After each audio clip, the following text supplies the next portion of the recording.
Dans cette vidéo, nous allons approfondir les paramètres statistiques autour de lignes de référence.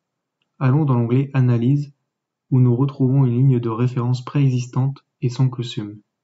Cliquons sur Régression pour accéder à l'analyse précise que nous voulons étudier, puis continuons au quatrième onglet en dessous du graphique, celui intitulé Détails.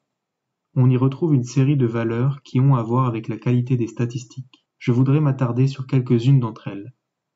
La première dont nous avons déjà parlé, c'est la valeur de R carré, 0,9967, qui est un très bon pourcentage. Cela signifie une corrélation très étroite entre les points de la ligne, c'est vraiment excellent. Regardons maintenant ce que nous appelons l'importance des coefficients déterminés. Pour cela, penchons-nous sur les valeurs de T et de P, juste ici. En règle générale, la valeur absolue des valeurs de T doit être supérieure à environ 2,2. Dans notre cas, les valeurs de T sont bien supérieures, ce qui signifie que les coefficients de l'équation, à savoir la pente et l'ordonnée déterminée par l'analyse, sont tout à fait valides. De la même manière, la valeur P nous éclaire sur la probabilité d'avoir trouvé un lien statistique aléatoire. Un résultat en dessous de 5% est considéré comme bon. Ces valeurs sont bien en deçà de 5% et la probabilité est par conséquent très faible qu'il s'agisse d'un lien aléatoire. On a donc ici un lien statistique significatif. La dernière valeur que j'aimerais examiner s'appelle le coefficient de variation de l'erreur quadratique moyenne, juste ici. Elle porte un nom plutôt long. On la trouve à la troisième ligne en partant du bas dans le tableau des détails sur le côté gauche. Pour cette analyse-ci, elle est à 0,0163, ce qui revient à peu près à 2%. Ce qu'elle nous révèle véritablement, c'est le degré d'incertitude du lien statistique. Si nous revenons à notre ligne de référence et à nos points, cela signifie que ce degré d'incertitude est très faible. En principe, si nous sommes à moins de 10%, c'est très bien. 2% est très bon, donc pour résumer, notre régression linéaire est de très bonne qualité.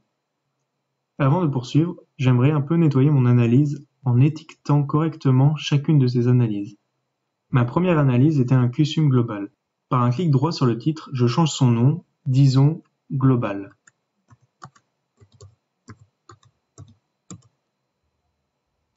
La deuxième analyse se basait sur les 12 premiers mois de l'année, donc je continue, clique sur le bouton droit de la souris et la renomme ligne de référence année 2010.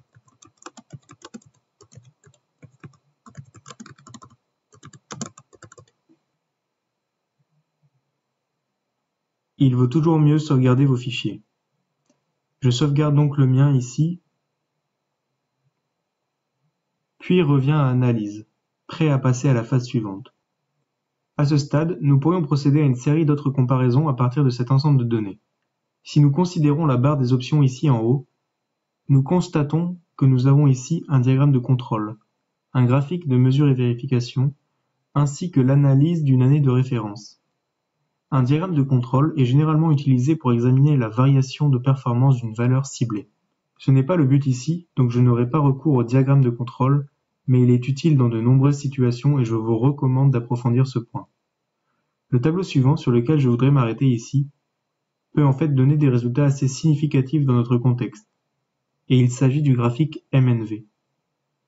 Quand j'ai parlé du tableau CUSUM, j'ai suggéré qu'il était capable de montrer qu'on avait économisé un peu plus de 200 000 kWh en électricité par rapport à la ligne de référence de 2010. En fait, nous pourrions utiliser le tableau MNV pour montrer cela encore plus clairement. Je clique donc dans mon analyse de régression linéaire, puis sur le bouton du graphique MNV. Cela génère un nouveau graphique qui montre à gauche et jusqu'à la fin de la période de référence une ligne de référence simple qui se dédouble ensuite lorsque la période de référence est terminée. La ligne bleue représente la prévision basée sur la ligne de référence, c'est-à-dire ce que nous aurions consommé si nous n'avions pas entrepris la rénovation. La ligne verte représente ce que nous avons réellement consommé. Comme nous pouvons le constater, la ligne verte est légèrement en dessous de la ligne bleue, ce qui montre que nous réalisons effectivement des économies, même si nous le savions grâce à notre CUSUM. Ce que nous pouvons également déduire du graphique MNV, c'est la date exacte à partir de laquelle la rénovation a commencé à nous faire des économies. On peut s'y prendre de deux manières. La première serait de remonter le temps et de demander à nos collaborateurs dans l'immeuble à quelle époque ou à quelle date les travaux de rénovation se sont achevés. Et s'ils s'en rappelaient, ils nous diraient probablement que c'était autour de la mi-février 2011. Nous pourrions continuer à fixer la date de fin des travaux en nous fiant à leurs paroles. Je clique sur le champ « Date de mise en service » et je reviens dans le temps dans le calendrier jusqu'à 2011 à la mi-février, le 15 pour être exact. À cause de la manière dont les dates sont fixées, nous observons que cela déplace ou repousse la date réelle de fin des travaux, précisément au 14 mars, qui est le premier mois au cours duquel nous pensons que des économies ont été réalisées. Nous pourrions chercher dans le graphique MNV le nombre de kilowattheures que nous avons économisés jusqu'à la fin de la troisième année de cet ensemble de données.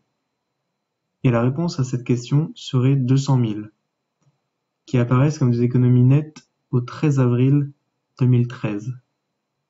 C'est en gros ce qui a été économisé en facture d'électricité les 24 mois, un peu moins même, qui ont suivi la fin de la rénovation. Nous pouvons en faire bouger la date de fin comme nous voulons, et la reculer par exemple d'1 an à 2012. RedScreen nous montrerait que nous avons économisé ou que nous économiserions 111 000 kWh la première année après avoir rénové l'éclairage. C'est là le pouvoir d'analyse du graphique MNV, un instrument très utile qui nous permet de quantifier et de vérifier les économies réalisées. Il est assez facile à comprendre et c'est un bon complément au QSUM. Passons maintenant au dernier instrument de comparaison qui s'appelle l'année de référence. L'année de référence nous permet ici de rapprocher la consommation d'une année quelconque à toute année que nous choisissons comme référence. Ce que nous sommes en train de faire dans cette analyse, c'est en fait de comparer les consommations réelles à la consommation prévue par l'année de base en procédant à une régression linéaire. Continuons donc à faire cela. Cliquons sur le bouton « Année de référence » en haut à l'étape 4 « Comparaison ». Par défaut, l'année de base est prise comme année de référence. Nous pouvons choisir n'importe quelle période temporelle, soit en définissant une plage, soit en important des données définies par l'utilisateur. Pour plus de simplicité, je laisse l'année de référence. Nous pouvons aussi choisir l'année civile qui est l'option actuelle, ou bien l'année fiscale, en allant ici et en sélectionnant par exemple une année fiscale commençant ou finissant au 1er avril. Cela réinitialise le calendrier en fonction du paramètre choisi. Pour l'analyse qui nous intéresse ici, il est préférable de conserver l'année civile. RedScreen a calculé une prévision de consommation pour l'année de référence en se basant sur des degrés-jours de climatisation de 11 degrés, et nous montre ces prévisions dans cette colonne. Nous pouvons les comparer à la consommation des années suivantes. Si par exemple nous voulions rapprocher l'année 2013 de l'année 2011, nous allons dans l'option actuelle et déroulons vers le bas jusqu'à 2013. Nous nous rendons compte en faisant cela que nous ne disposons pas de données postérieures à avril 2013. Nous ne pouvons donc pas établir de comparaison fiable. Les données de 2011, elles, sont disponibles et il s'agit d'une année où nous calculions les économies réalisées par rapport aux années précédentes. Maintenant, nous constatons la prévision d'un solde négatif pour l'année de référence quand on la compare à l'année 2011. RedScreen calculera la différence. Nous pouvons procéder à ce rapprochement dans plusieurs situations. Cela peut servir pour monter, évaluer un budget ou pour d'autres types de comparaisons.